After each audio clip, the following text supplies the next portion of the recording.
Здраво дечки, денес ќе ви покажам еден нов кинески бренд, еден нов кинески модел. Bike X55. Кинезите почна да растураат. Името како му е? Beijing, Bytes, Bike. Правилно се изговара Bike X55. Но тоа не е толку важно, колку што е важно дека ова е стварно добар автомобил. Она што ми е многу интересно со овој бренд и што ми е многу драго, е тоа што премиерното представување во Македонија кога пристигна, беше токму на RPM Fest лани. И тоа видео можете да го погледнете тука.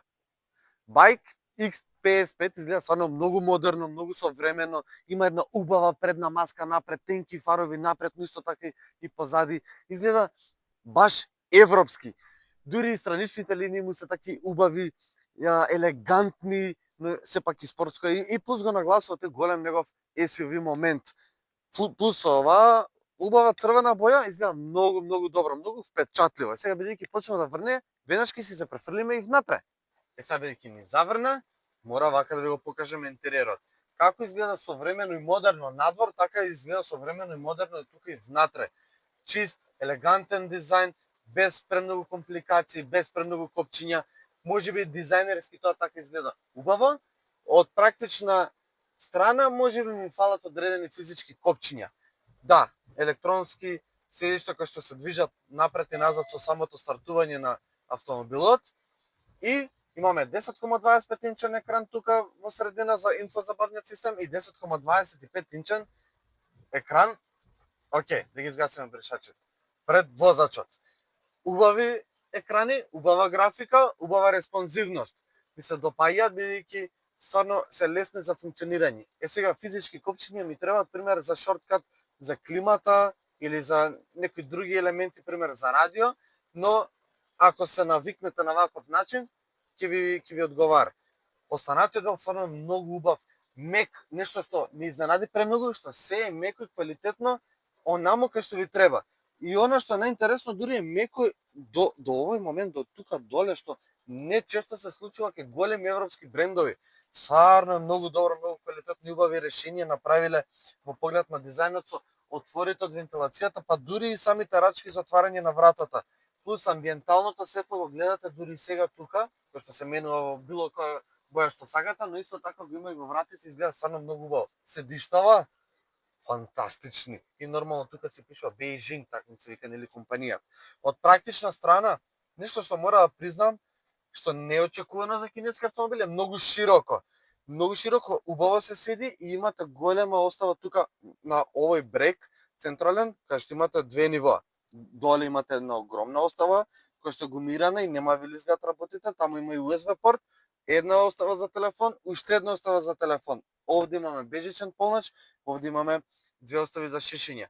Убав дизајниран менувач и голем наслон под односно голема остава под наслонот за раката кој што е климатизирана. Инаку двете предни седишта се и со грење и со ладење. И сега ќе се префрлиме позади за да го видиме тој дел. Ама е комотно овде. Не можам да ви опишам колку е комотно овде. Убави седишта, пред се, убави седишта, убав наслон, убав агол горе, не се преиздигнати долните делови од седиштата како некои други автомобили, тоа најчесто го има кај електричните, овде не. Ми се допаѓа бидејќи стварно тука можете да уживате на долг пат, плюс вака како се подотпуштите малце, овде можам да патувам километри и километри. Широко е убаво, голема предност е што доле нема никаква грбка во средина, односно нема никаков тунел, што значи дека тројца патници тоа како удобно може да се возат тука позади. USB порт, отворет вентилацијата, тука имате позади секој седиште мал простор за остава за дали телефон, дали некакви документи. Нормално амбиенталното светло го има и тука. Нешто што ме импресионира што има меки материјали и на задниве врати, во целиот склоп на вратата, не е само напред, туку и тука позади. Седиштата се некоја слична форма како предните, ми се допаѓа тој момент, нормално ги има овие зелени елементи како и напред. Наслон за раката со две остави за шишења, ISOFIX куки кои што лесно се стига до нив и лесно се поставува самото седиште. Голема панорама, кој што за жал сега од дождов не може да се искористи така како што треба, но убава голема светлина влегува тука внатре. Сега Ќе не го видиме багажникот, малце ќе не заврне. 350 литри багажен капацитет, искрено мене ми изгледа како малку повеќе од тоа, но како и да е убава голема површина која што можете да искористите максимално и да поставите големи куфери за целото семејство. Тука имате една убава даска која што лесно се трга, 12 волтен приклучок за струја, моите милени куки. Нема, тоест има закачалки, нема куки. Океј.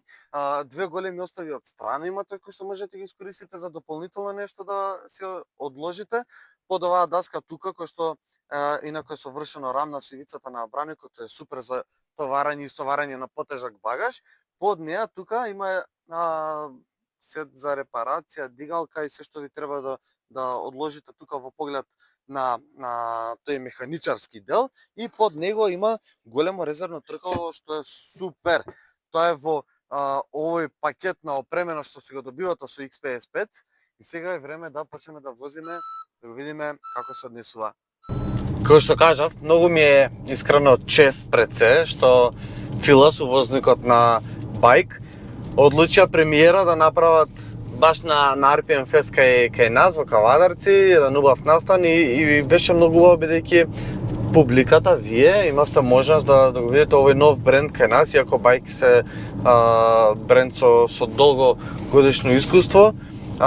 Сепак имавме, македонската јавност имаше прилика да го види овој бренд и од лице место да дознае малку повеќе за него. И сега вака во форма на тест да го видиме и малку и подобро од сето тоа. X55, овој конкретно модел што денес го имам на тест, е стварно доста интересен модел, еден од поголемите модели кои што во моментов се нудат во понуда. Поголемите зборам нели како по SUV, некои имат и седани, имат и кросовер кој што е доста интересен и со цена. Сега кога кажам веќе околу цената, мора да напоменам вака. Зошто кажав дека е стварно многу добар автомобил? Не само поради тоа што нели премиерно се представува кај нас, туку бидејќи нуди цена од 28.900 евра и нуди од опрема се. Значи буквално се. Панорама, грејење, ладење на двете предни седишта, електрично подесиви седиштата, 10,25 инчен екран, сите безбедносни системи гледате во моментов, и сам дури управува, адаптивен темпомат, автоматски закочува, значи буквално се од безбедносни системи. Имате се од комфорт, имате убави кожни седишта, убав кожен интериер, нормално не е вистинска кожа, но убаво квалитетно сработено како надвор, така и тука внатре.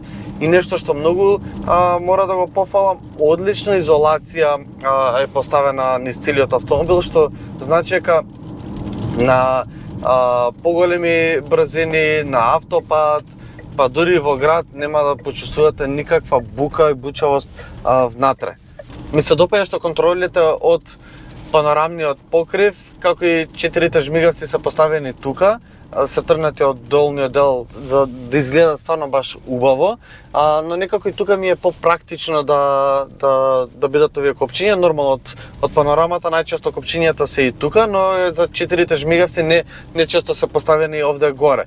Убав, интересен момент, но мора да дадам една замерка што на панорамата не можам да отворам со еден клик и автоматски да се отвара целата сама, туку морам да го држам копчето. Обично некаде со 2 клика знае се случува, тука не успеав тоа да го променам и да функционира на таков начин.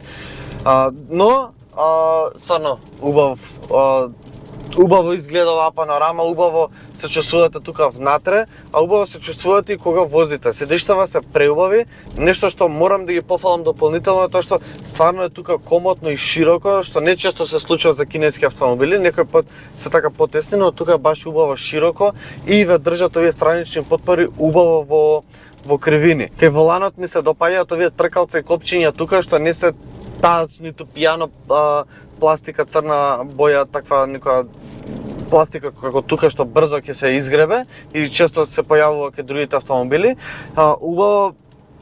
Убава пластика која што е убава на дофат, тркалцава лесно при возење, знам што и кога ми треба да активирам, и плюс нешто што мора да пофалам се 360 камерите, добар квалитет, можат и подобро, на добар квалитет, нема легинг, нема кочење воопшто и нешто што ми се допаѓа што го поставиле копчето за камерите тука горе, што во одредени моменти додека ми треба можам да се притиснам и да ми се појават камерите. Сега бидејќи возам малку со поголема брзина, нормално тие не ми треба да се активираат и нема да се активираат.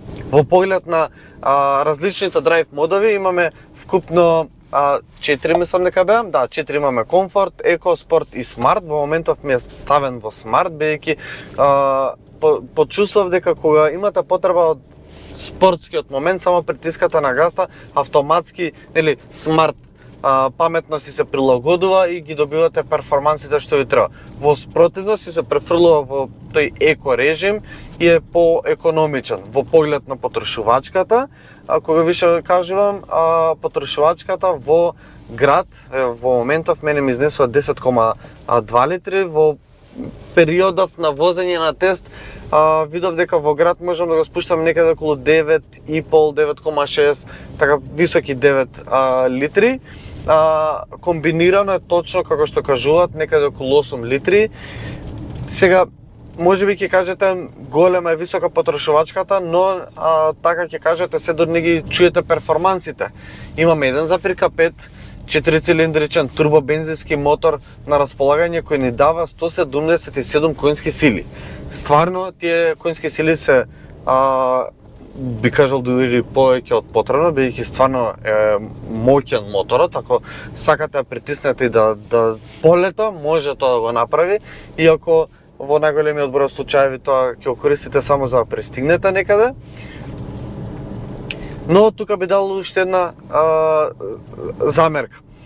Таа замерка ми е потребно е да се прилагодите на моментот при тргнување. Гаста, педалата за газ, знае да биде малку поагресивна, дури во еко режимот, односно ако притиснете малку повеќе како што сте навикнати во другите автомобили, знае буквално да откопа и да подскокне. Но ако го навикнете како функционира и се прилагодите на таквиот режим на возење, тогаш во тој момент ќе немате проблеми. Односно, сакам да кажам дека овие замерки сега што ги кажав, се замерки на кои што треба да се прилагодите многу краток временски период. Подоцна, стварно нема да имате никаков проблем околу возењето. Инаку, морам да дополнам дека е прилично стабилен. Да, седиштата помагаат да се изгуби што е можно повеќе на неизбежно клатење кое што го добиваат сите автомобили во кривина, но е прилично стабилен и имате убава контрола над воланот. Нормално не е совршен, не е најспортскиот модел, но не му е ни тоа самата замисла. За онаа публика што би го користела ова возило е фантастично.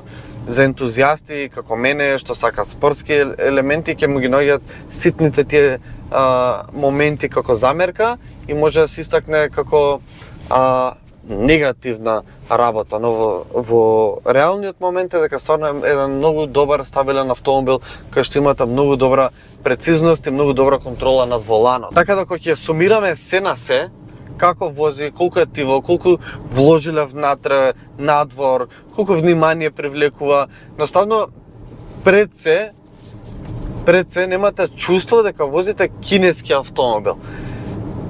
Имаме голема инвазија на кинески брендови и ќе има, и како што кажав, сметам искрено дека за некои 5 години од сега ќе има целосна трансформација во автоиндустријата, но за тоа во некоја друга прилика.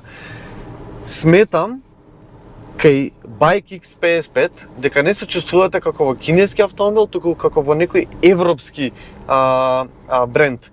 Односно, научени сме на убав комфорт, на убави материјали, на добар автомобил со системи, со безбедност, да не мириса на ефтина пластика, туку стварно да се чувствувате убаво и сигурно и да на крајот на денот кој ќе застанете некаде, кој ќе се паркирате, да привлекува внимание подеднакво исто, па дури можеби и повеќе од доста интересни европски брендови. Така да за 28.900 евро колку што чини, 7 степен автоматски менувач кој што работи убаво. Перформансите под халба што ги има со 1,5 бензинскиот мотор 170 конски сили, само сето тоа функционира одлично. И затоа сметам дека Bike X55 е автомобил кој што морате да го погледнете. Се направете subscribe ако до сега не направивте и нормално се гледаме наскоро со ново видео. Чао!